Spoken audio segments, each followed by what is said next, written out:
everybody. Hope you're having a fantabulous Tuesday. All right, so I was born in New York, and I lived there in shit for about 7 years because I had asthma, and growing up, I was taking all sorts of medications, and I was on so many inhalers, and I was taking so many different pills. And eventually, my parents, they told me how I used to cope with this. My mom, she told me that I used to use the shapes of my pills and all those inhalers to actually study shapes. So you could just imagine a 4-year-old boy, 4-year-old Indian kid, saying, "Oh, look, a circle. Oh, look, a square. Oh, mama, what's this one? Oh, honey, that's the shape of your inhaler. Oh, a cylinder." Yeah, I was advanced as fuck. But my parents, they got kind of fed up with this, so they talked to my pediatrician, and they said, "Hey, is he gonna get any better if he lives here? Like, what's gonna go down?" And she basically said, "He's as fucked as Ross Geller was when he took Rachel's name instead of Emily's during his second wedding." Sure. But my main problem was that I had to change schools every single year of my elementary school life.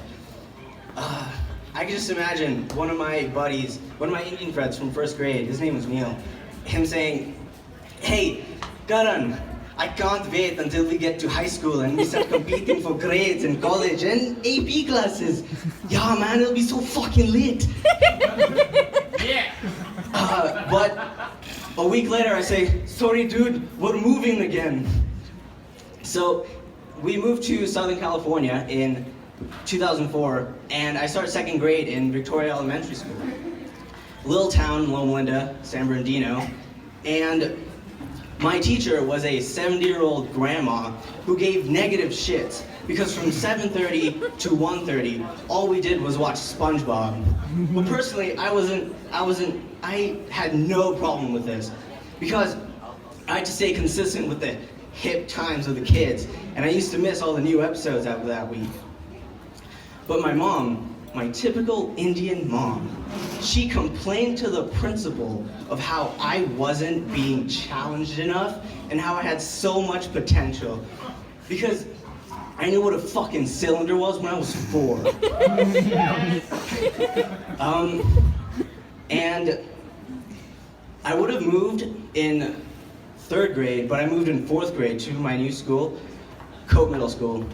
But my house wasn't in the district of Cope Middle School. It was 8 miles away from the ghetto range. And I've come to realize why I was so taciturn and introverted back in middle school and back in high school, even fucking yesterday. It's because I met so many new people as a kid that something was just implanted in my brain that the majority of people that I meet aren't really worth getting to know. So I have 7 friends. I'm done.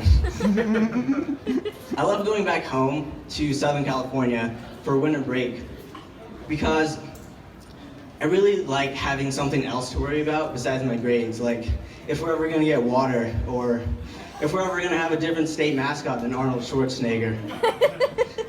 But mostly it's because I miss my mom and my sister, and I usually just sleep at home and binge watch Netflix shows like Grey's Anatomy. Ooh. But past winter, I got beats from my parents, and this was a boner and a half because I've wanted this for as long as I can remember. But my mom, she just constantly nags. Like, "Get off your phone, go find something to do outside, go play with your friends, go get a job." And I just say, "But Mom, I finally got to the part where Meredith and Derek get back together for the 4th time." So eventually I started using my beats to help me sleep better. And I just put them on, listen to Gangsta Sexy by Hollywood Undead, and all sounds are just vanished. Just like Arizona Robbins' leg after the plane crash. But eventually, the break had to come to an end, and I had to come home to Reno. So I took a flight on Southwest at 5:30 in the morning, the devil's hour, on a Saturday, the Sabbath. Not my Sabbath, but still. Go Jews! And this flight was just completely desolate, so we luxuriously stretched out our legs and just napped, kind of like for the duration of the flight. And you guys know the feeling when your favorite song comes on and you just start singing along subconsciously and you know all the words, you sing all the pitches correctly.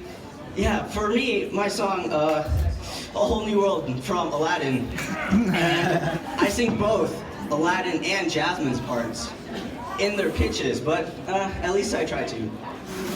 And most of the time, when you have headphones in and you just get carried away, you forget how loud you actually are. So to give you some perspective of how loud I was, just pretend Janice is walking through Central Perk and she sees Chandler sitting at the booth and she says, "Oh my God!" But what I didn't realize was a man all the way in the back of the plane yelling, "Shut up!" for about 2 minutes. And I didn't know this because the length of the song is 2 minutes and 40 seconds, for any of you wondering. Eventually, one of the air hostesses gets up, walks over to me with a smiley death stare and says, "Sir, will you please refrain from singing aloud?"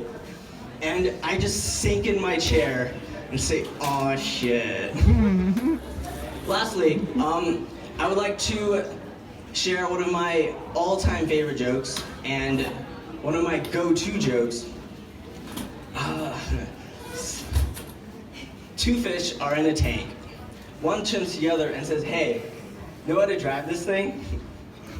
And this joke would have gotten me laid if I was a character in Slumdog Millionaire. Woo!